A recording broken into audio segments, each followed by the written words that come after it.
ஆப்கி அதாலத்ல Bhojpuri பிலிம்ஸோட super star Dinesh Lal Yadav நிருவா மீது உள்ள குற்றச்சாட்டு. அரசியலுக்கு இவர் பொருத்தமானவர் கிடையாது.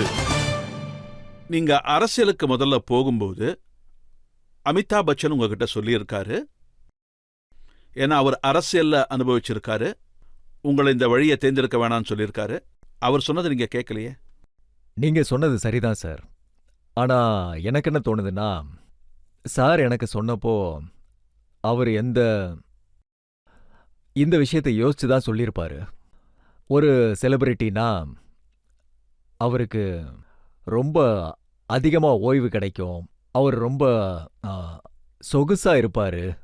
அப்புறம் பாலிடிக்ஸ்ல போனா நீங்க தரையில நடந்தாகணும், மக்களுக்கு மத்தியில போய் வேலை பார்க்கணும். ஒருவேளை அவர் அதனால தான் வேணான்னு சொல்லியிருப்பார். ஆனா என்னோட தாட் வேற சார். எனக்கு என்ன தோணுதுன்னா, ஒருத்தர் அரசியல் ஃபிட்டுன்னா அது நான் தான் தோணுது. அதுக்கு என்ன காரணம்? அதுக்கு இதுதான் காரணம். என்ன விரும்புறவங்க, என் மேல அன்பு காட்டுறவங்க, எனக்கு ஆசீர்வாதம் கொடுக்கறவங்க எல்லா மொழியிலையும் இருக்காங்க, எல்லா ஜாதியிலையும் இருக்காங்க, எல்லா மதத்திலையும் இருக்காங்க.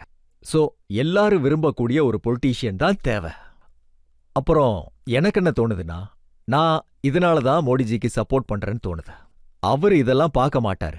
உங்களோட மொழி என்ன, உங்களோட மதம் என்ன, உங்களோட ஜாதி என்ன, உங்களோட பார்ட்டி என்ன, நீங்க அவருக்கு ஓட்டு போட்டீங்களா இல்லையான்லாம் அவர் பார்க்க மாட்டாரு.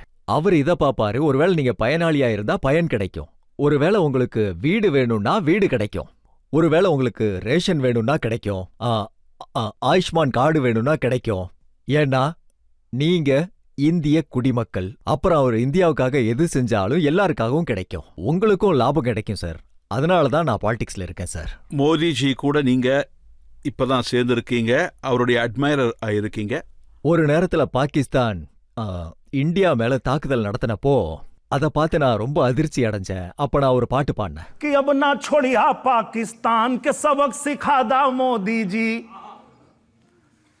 अब ना छोड़िया पाकिस्तान के सबक सिखादा मोदी जी, सूतल जबले शेर रहे तब तक गीदड़ ललकारे, लाखों गीदड़ भागे ले जब शेर झपट्टा मारे.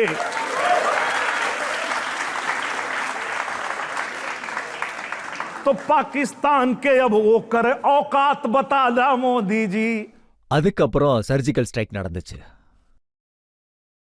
அப்ப எனக்கு என்ன தோணுச்சுன்னா, ஆஹா, நான் பாடுற பாட்டு அவங்க காதுல போய் விழுகுதுன்னு தோணுச்சு. உங்க வீடியோஸ் எல்லாம் நான் பார்த்திருக்கேன். அதுல நீங்க சைக்கிளுக்கு ஓட்டு போடுங்கன்னு சொல்லியிருக்கீங்க.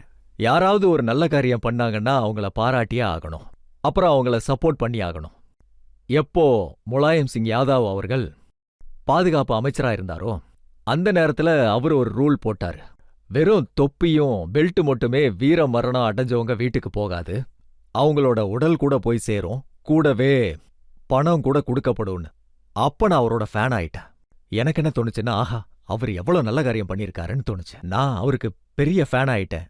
அதுக்கப்புறம் அகிலேஷ் யாதவ் அண்ணா வந்தப்போ அவர் என்ன சொன்னார்னா, நான் எந்த மாஃபியாவுக்கும் டிக்கெட் கொடுக்க மாட்டேன்.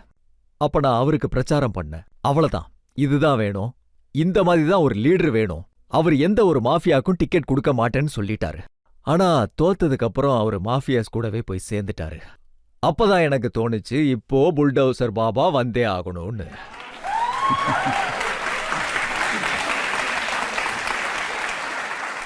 புல்டோசர் சீனை நான் உங்க படத்துல கூட பார்த்திருக்கேன். இப்ப நீங்க புல்டோசரை பத்தியும் பாட்டு எழுதியிருக்கீங்க.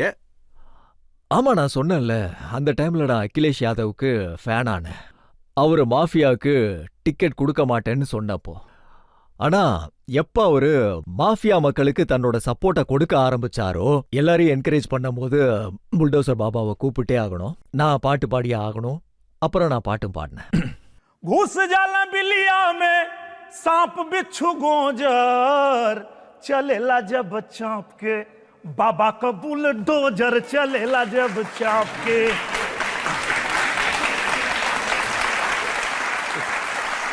கேள்வி கேட்கலாம். உங்களோட இந்த பாட்டு பாப்புலர், அப்புறம் பெரிய ஹிட் ஆச்சு. யோகி வருவாரு, யோகிஜி வந்துட்டாரு. ஒரு தடவை நீங்க இந்த பாட்டை பாடுனா ரொம்ப நல்லா இருக்கும். கண்டிப்பா கண்டிப்பா.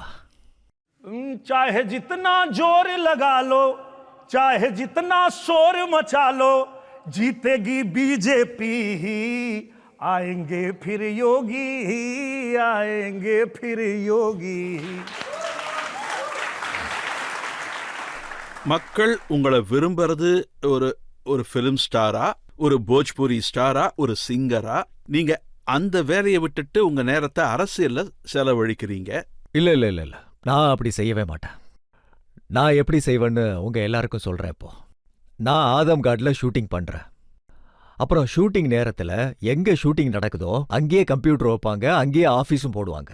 அப்புறம் யாருக்காவது வேலை இருந்தா அங்கேயே லெட்டரும் டைப் பண்ணி மோடிஜிக்கு அனுப்பணும்னா மோடிஜிக்கு, யோகிஜிக்கு அனுப்பணும்னா யோகிஜிக்கு. எங்க வேலை இருக்கோ அங்கேயே நாங்க பண்ணுவோம். அதுக்காக நாங்க எங்க வேலையை விட்டுட்டோ இல்ல மக்கள் வேலையை விட்டுட்டோன்னு அர்த்தம் இல்ல. நாங்க எங்க வேலையும் பண்ணுவோம், மக்கள் வேலையும் பண்ணுவோம். பாருங்க, ஒரு கொள்கையை சப்போர்ட் பண்ண நாங்க இறங்கியிருக்கோம் இங்க.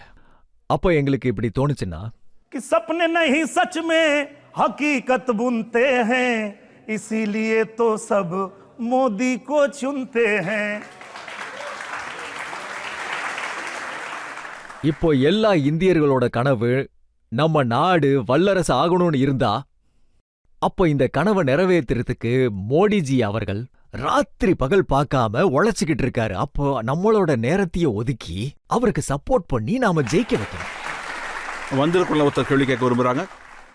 நீங்க ஆக்டரோட சேர்த்து பொலிட்டீஷியன் கூட ஆயிட்டீங்க. அப்புறம் ஆசம்காட் தேர்தலையும் ஜெயிச்சிருக்கீங்க. இந்த வாட்டி ஒரு குறை இருந்துச்சு. அடுத்த முறை இந்த குறைய நீக்கிற அளவுக்கு நீங்க எந்த மாதிரியான ஏற்பாடுகளை செஞ்சிருக்கீங்க? இந்த மாதிரி ஏற்பாடு தான் பாருங்க. நான் இப்போ அப்கே அதாலத்துக்கு வந்திருக்கேன். இதை விட ஒரு பெரிய அச்சீவ்மெண்ட் என்ன இருக்க முடியும்? அதாவது எனக்கு என்ன தோணுதுன்னா, இந்தியால எவ்வளவு மிகப்பெரிய செலிபிரிட்டிஸ் இருக்காங்களோ, பெரிய ஆளுங்க இருக்காங்களோ, தலைவர்கள் இருக்காங்களோ, அவங்க எல்லாரும் இங்க உட்காந்துருக்காங்க. அப்புறம் சார் எனக்கு இந்த பாக்கியத்தை கொடுத்திருக்காரு. இதை விட பெரிய சௌபாக்கியம் எனக்கு வேற எதுவும் இல்லை.